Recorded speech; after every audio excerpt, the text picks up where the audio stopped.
My name is Jason3KB, and today I'm reviewing Assassin's Creed Unity on the show. I'd like to thank Ubisoft for sending over a review copy, also sending me to LA to be on the Assassin's Creed Unity live stream. And if you guys saw that, you know what happened on that live stream. I was known as a mass murderer. I murdered so many people in that game, and I'll continue to do it in every other game. Thank you for supporting me. I got to meet so many amazing people out there, like John Carnage, who hosted the event, is like my brother from another mother in Darkness. He's amazing. Melanie Mack was there. I got to hang out with her and just stare at her and go like, you're fucking so talented and beautiful, I'm gonna throw up on you. Second thing I want to do on the show right now is tell you that I have a cold right now, so I might sound a little bit off in this review because I am heavily medicated at the moment, and that means I'm high as a kite. Second thing I'd like to say is I'd love to say, oh, thank you so much for the comments. You guys really don't understand how much it keeps driving me to do these reviews. Right now I'm buried under so many video games, and I'm not complaining about that. I'm just saying I'm stressed because I'd like to get them out in like a timely fashion for you guys, and unfortunately I'm sick and there's like drama happening in my life and crazy shit, but you guys always ground me. And there's one person out there named Chase Sorkin who grounded me on Facebook last week, and I'd like to announce right now officially he is now known as a 3KB legend. So Chase Sorkin has a pass on everything. I love you, man. Thank you so much for the support over the last 5 years. You joined the ranks of two other 3KB legends, JB and Josh. You guys are amazing. Anybody is eligible to be a 3KB legend. It's somebody who's supported me for quite some time, and I will definitely be announcing. I already know who the next one is. It's a female, and she's very amazing. I'll announce it soon, but you guys are amazing. So thank you for commenting. It really does mean a lot that you share the videos, because I do like to eat sandwiches a lot of the time, and you guys sharing the videos, more views equals like literally a change purse, more cash for me every month, and I actually get to eat because of that. Like, I really eat because of you guys, so thank you so much. As I always do in all the other reviews lately, you guys seem to love this. I can't fucking speak today, but you guys seem to love when I ask questions on Twitter, on Facebook, so before a review, follow me on Facebook, follow me on fucking Twitter. I can't speak right now, but the important part is ask your questions about the games I'm about to review, and I'll include you in the reviews. So, right now I'm going to do the story. Assassin's Creed Unity is an...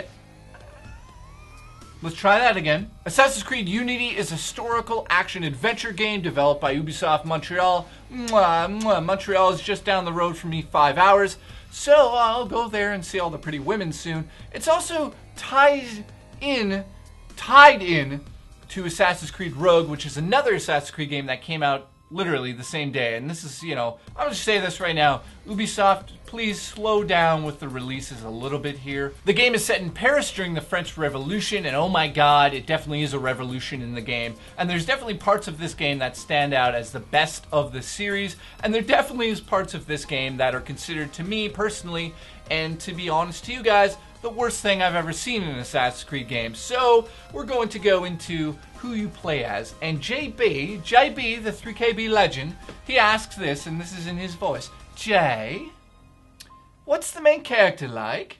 Is he a wet blanket like Connor? Or is he charismatic like Kenway? Well, to be honest, he is very much in between. You play as Orion, that's completely wrong. It's Arno Dorian you play as, you fucking idiot. Stop it!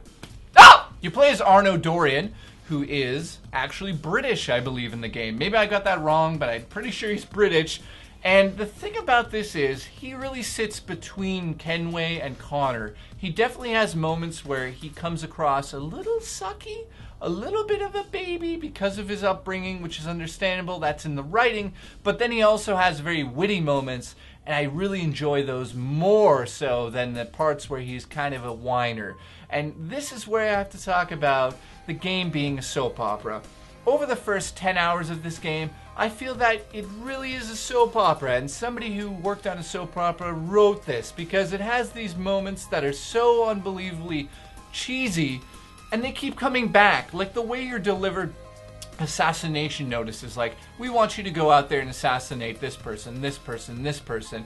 It literally is the same thing over and over. You show back up to the Assassin's Creed hangout and they tell you, oh, you killed him, great, what did you learn? And they go, oh, I learned this. Oh, okay, great, now you go kill this guy, come back, let us know, have a good day, we're going to eat a roasted pig now. It keeps doing that over and over and over, and it really, believe it or not, until like 20% into the game of main story is when it really picks up. You have, I'd call her kind of a sidekick. Her name is Elise. She's your love interest in the game, and oh, she is very pretty. I'm not going to spoil any more of the story here, although I will say some of the characters that you run into this game, like my friend Elias Tefexis is in this game, his character is freaking awesome, and the acting on some of these characters is like, mwah, mes amis. Is that French? But in saying that, sometimes the game has glitches, and I'll get into that later. And, you know, I have to say, the script is not necessarily the best Assassin's Creed script that I've ever seen. Personally, for me, I really like Black Flag because of the pirate setting. And, you know, going on that ship and going to the different islands was something that opened the world up a lot bigger than it had ever been ever. There was definitely, you know, kind of a linear part to Assassin's Creed Black Flag, but when you got on that boat, it opened up this world. And in Assassin's Creed Unity, I believe they thought that building an underground city below Paris would be almost the equivalent of being able to go onto this ship. But unfortunately for me, yes, I do feel like going into these buildings really does open the world, immerses you definitely into a different type of Assassin's Creed game, because they did change quite a bit. I'll get into that, but it's not the same as having those ships and going to different, you know, huge islands and stuff like that. It's not the same thing. So if you're expecting an open world game that really is a massive open world game, I'd say that it is definitely massive, and by all means it's the most pretty Assassin's Creed, but there's some problems here. I'll just talk about the side missions quickly, because I could go into super detail about this stuff, but there's something very important about this game I want to get into, and that's the newer thing. So in side missions, I made a list, as you guys know, and here are some of the side missions you do in the game. You have your social club missions, which are in taverns. You go into taverns in this game to connect with your friends. The game is called Unity for a reason. You unite with your friends online. It is a co-op online game now. It's something that I've hoped for in Assassin's Creed, and I'll say this right now about the co-op. Holy shit, is it fun? Is it flawed? Yes, it is, but it is definitely a very surprising take on Assassin's Creed in terms of being able to play with 3 other assassins for the first time in a game. And yes, unfortunately you can't play the main story in this co-op mode, but you play, and so you do Assassin's Creed Brotherhood missions while you're online. So you can jump into those from your taverns in the game. What I really want to talk about here is this murder mystery side missions, where it starts off and you find out that there was this murder, and you get to kind of be Batman for a couple of seconds, where you look around the room and check for artifacts or clues or whatever it may be to basically solve a murder. So the murder mysteries in Assassin's Creed, for me, side missions are my favorite. Simon Cauldron asks me on Facebook, what makes this game different than other games in this series?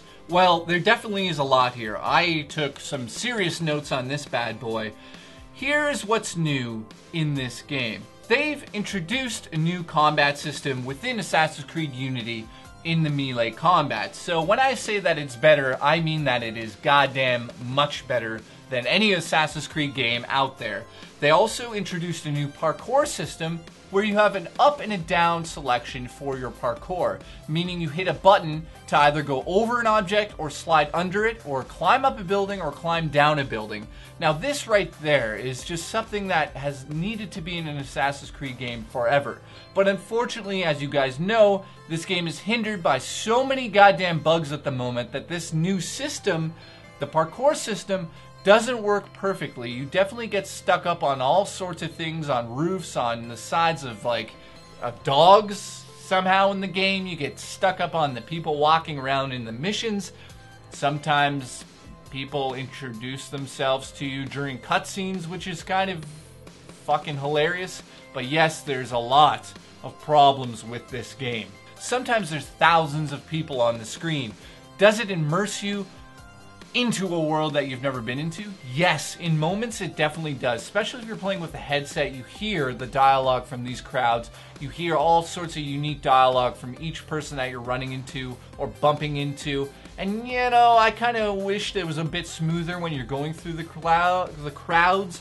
Unfortunately, it still feels a little clunky at times in terms of the way he pushes people out of the way, or if you're running through a major group of them, it's not the smoothest. Lots of people like Thor, Burnham, and Mark Kelly Jr. all asked me about the new combat and the new parkour system. Like I just said, the parkour system is new, it's amazing to be there, but it is definitely flawed. But I did want to touch upon the combat a little bit here. It plays a lot more like Shadows of Mordor or a Batman Arkham City or whatever type of game over there now than it has ever done in the past. They've revamped the system, so the way it works now is when you enter combat with an enemy, it's a very smart system in terms of looking at the enemy. It will face in the direction of the closest enemy, or by pushing in a certain direction, you'll face that person and it locks onto them. So no longer do you have these clunky battles. You have these very clean-cut battles that take place on the battlefield. So when you're about to face off 5 or 6 guys, it's up to you to play the game properly or pay the consequences by sucking. So I'd like to say, you know, it's awesome in this game. I really do like the combat in the game, and the weapons definitely do feel different as you upgrade them over time or change weapons from, you know, short range to long range to guns to all that stuff. So yes, that's awesome in the game. That's definitely an improvement. The last thing I like about combat is something called perfect parries. Parries? Parries. Sorry, I got that wrong. I don't know English, but my notes here say basically when you are about to be hit, like somebody is swinging at you, you can hit the X button to deflect it, parry it back. And if you do that just as it flashes yellow, you get something called a perfect parry.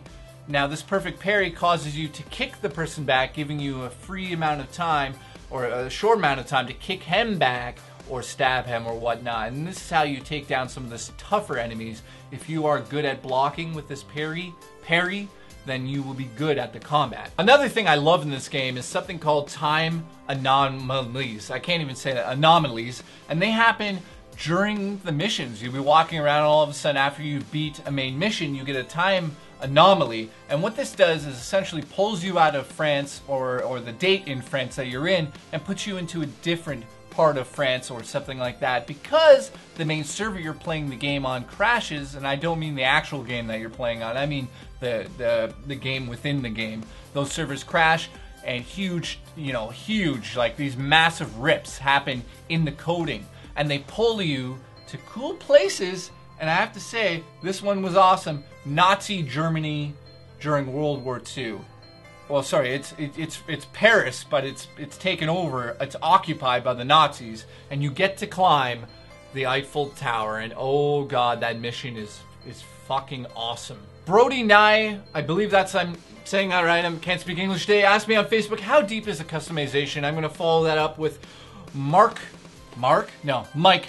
Buck asked me on Facebook, how badly does Ubisoft attempt to rape us with microtransactions? Well, that's kind of funny, because there is a microtransaction for $99 which unlocks Helix points, which would in turn unlock all of your weapons and your coats and all that stuff at a cheaper price. What do I feel about microtransactions? Well, I think microtransactions are, I don't know, it's kind of tough. I don't know if I have an opinion on them. Joking aside, these microtransactions are for the cheaters out there. If you really want to spend $99 to unlock everything in this game, then by all means give $99 to Ubisoft. I personally would never ever pay extra money to unlock things in the game. I bought the fucking game to play the game and unlock things and enjoy the challenge, not to buy the game and spend the money and be like, look at me, I have the golden suit, I am the best. Like, if you buy a game to buy that stuff outright, I have no idea what your logic is behind that. And if you really feel like you're cool because you did that and you have everything unlocked before everyone else, big ups to you. Great, good job on that one. Now, in terms of the customization in Assassin's Creed Unity, this is definitely a plus. I love the fact that for the first time ever you can customize your skills. So there's 4 skills categories that you can unlock. I can't speak today, but you've got your melee, your ranged weapons, your stealth, and your health. Now, in terms of what you can customize all of the colors of your character. You also can choose different shoulder pads, different hats, different outfits, different shoes, different pants, different everything. These things come to you as you play the game. You unlock them as you play the game, or you just hit the X button from the start menu and you can customize from there. Also, what I think is really cool in this game is you have consumables with bonus skills that can be put onto your character. So things like, for 5 minutes be super strong, or for 5 minutes block attacks much better. These things are much, much appreciated. I really appreciate those consumables. Thank you so much. Now, I'm not going to get too detailed into what you can do and what you can customize, but there's something that I have to say now. I really love the fact that you can customize on the go. You hit the start menu, you hit the X button, and boom, you're into the customization. You can change your color, you can do whatever you want from there. And this leads me into, from the customization, you also have taverns, or cafes actually, as they're called in the game, that you purchase and you find throughout the map. So you'll come across your first one about 10% into the story. It's kind of given to you by somebody that needs a little bit of help. Now, in these cafes, you actually pay to renovate them and get them to up to par with French standards. Like a cafe that's very fancy, more people will come to, and you collect money from those people. Now you have to go back to your cafe and collect your profits that you made. So over time, as you're playing the main missions, your cafe is making you money. The better it looks, the more money is waiting for you because more patrons are in your cafe. Patrons? Patrons, yes. The other thing that's cool about this is you can customize them by renovating them. So if you renovate, say, the main floor, sometimes it unlocks some secret room, and in that room might be something cool, maybe something isn't cool in there. It doesn't really matter. It's for you guys to figure out. Or you can upgrade your bedroom, the outside of the cafe, and it actually looks really good when you renovate it. It spruces up the place and more money comes in. So it's kind of your main hub. Your cafes are your main hub in Assassin's Creed Unity. I gotta get into what's missing from the game. Ben Cross says, do you miss the trusty naval ship battles and all that good shit? Well, Ben Cross from Facebook, abso-fucking-lutely do I. Like I said before, they try to create this world where you're fully immersed, and also there's very, very huge open world underneath of the city. And I think they thought, well, we're presenting a much bigger open world where you can go into almost every single building on the map. And yes, you can. And that's a huge, huge thing. That's amazing in an Assassin's Creed game now, to be able to go through windows, run by people like making out, and they go, ah, and you run out the window. Those things are cool. Having the ability to go underneath the city into the sewers is kind of the same thing over and over and over. You kind of look down there and you're like, it's a sewer. It's very fun, don't get me wrong, to go down into the sewers, but I definitely miss the scope of Assassin's Creed Black Flag in terms of getting on that ship and taking other ships down is so missed in this game. But I'm not reviewing Black Flag, I'm reviewing this. Nicolai, I can't even say her name, Nicolia Fogg, I'm just going to say from Facebook, asks, are the frame rate drops as horrible as they sound? Well, this one is something that, you know, I went on Twitter and Facebook and said, I have not seen that many frame drops. Well, that was because I wasn't that far into the game. I was about 20 to 40% into the game, and there are definitely moments where it drops down to unbelievably low frame rates. And when I mean low, I mean like 10 frames per second during huge, massive battles with like NPCs or sorry, I'm choking to death, with people running all over the place on the map. And I mean thousands of people running all over the place. You're very immersed into this environment, but when the frame rate drops, and this is one of those things that's going to be controversial because I know a patch is coming, but I'm going to review the game based on what was sent to me, not what they fixed after they realized that, because I'll be honest right now, and this is going to be controversial because I'm just being my fucking self, and maybe I'll get in shit, I don't know, but when you release a fucking game, and I spend my hard-earned money, and I pop it in my system, and maybe I don't even have the internet, so I can't get it patched, but when I release a game, and I know that maybe it's not up to par, or we should have delayed it, or it's been rushed, all these, you know, these rumors that are coming out saying Assassin's Creed was pushed out and there's like ex-employees saying all this shit. Personally, I look at all this shit and I sum it up as this. if you're gonna release a game, make sure it goddamn works good enough that I'm satisfied. Not to the point where I'm playing your game and it's booting me out, or there's like faces missing, or there's like characters that suddenly stop talking and you can still see their mouths, talking, and all these fixes that you're going to do during a patch. Please, for the love of God, in the future, I'm reviewing you on the game I got, and I have to say I'm very disappointed in the fact that I got a game that doesn't work at times. The frame rate does drop down, but I'll say this, it's not game breaking. I still made my way through Assassin's Creed and enjoyed it, but holy shit was it frustrating and difficult at times. And I have to say, as a customer, not as a reviewer, not as anybody that has a big audience to talk to, if I was just somebody who bought this game, I'd be fucking angry. I mean, this is Drive Club bad. This is like Halo Master Chief Collection matchmaking bad. This is like, why is this happening to next gen? Stu Litton from Twitter asks me this: how pretty is Assassin's Creed Unity? Well, Assassin's Creed Unity is the best looking Assassin's Creed game out right now. It's unbelievably detailed. The fucking detail on these levels and these open worlds in these games are getting out of hand, but this right here takes the cake. When it's running at, its usual frame rate, how it's supposed to run on next-gen systems, it's one of those games, I have to say, if you want to see what next-gen can handle, what it can do on the screen, well, when I say handle, I use that loosely because it kind of doesn't handle it, but I mean, when you want to see what the future of next-gen will be, pop in Assassin's Creed Unity, because Paris, France, all of those locations in the game, it just looks so stunning, and there's so many details. So I have to say, listen to this right here before I get to my main score.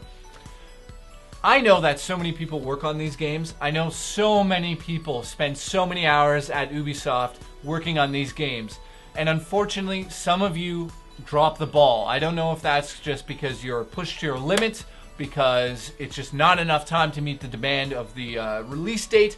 I don't know what it is. I do know this for a fact. There's a lot of Ubisoft employees that deserve so much high praise for this game, for some of the best, like the best ever architecture in a video game in terms of like the buildings and like Notre Dame, or whatever the hell it's called. The Notre Dame. I don't know what it is, but it looks fucking amazing. Here's where I give my final score and say that Assassin's Creed Unity gets a 6.5 out of 10 from J3KB. Oh man, do you buy it now? Well, that is really a difficult question, because the people that absolutely love Assassin's Creed games will have a blast with this game, because on the upside, there are departments within Ubisoft that work their fucking asses off to the bone to make this game and the architecture in this game be top notch. I mean, if they could win awards for it, I think they should. It's the best designed open world game I've ever seen on next gen up until this point. It is like unbelievable to walk around these city streets and see the architecture. You never ever see anything over and over except the dog. For some goddamn reason, they decided to add this one dog who literally is in every 2 blocks of the game, and it's the same dog doing the same exact animation. So I don't know what happened there, and that's where my point goes to. A lot of people worked on this game, and a lot of it is really good. Like, really good, but when you bring it together, a lot of it brings it all down, and unfortunately it's a 6.5 out of 10 for me. Optimizing the game, you guys at Ubisoft fail miserably. I don't know why it wasn't optimized more. Maybe next time delay the game. Please delay the game. And the people who are in charge of like looking for glitches, I understand that it's very hard doing that job, but I mean, some of these glitches, I mean, are like so bad. Like, how did it get by you? I know this review was fucking long as hell. I really do appreciate all of your support. I wanted to make sure I said everything I could possibly think. Like, it's so hard for me to play these games and retain everything I want to say, so that's why I go with the notes. Again, please comment below. Let me know how I did on the review. It's a very difficult thing at times for me to do these, because I really, honestly, I have problems with English. I can't speak it. Thank you so much for feeding me for watching the ads, because without those ads, I would be eating dog food. Thank you so much. I love you guys. I really do. Like, I'd be dead without you.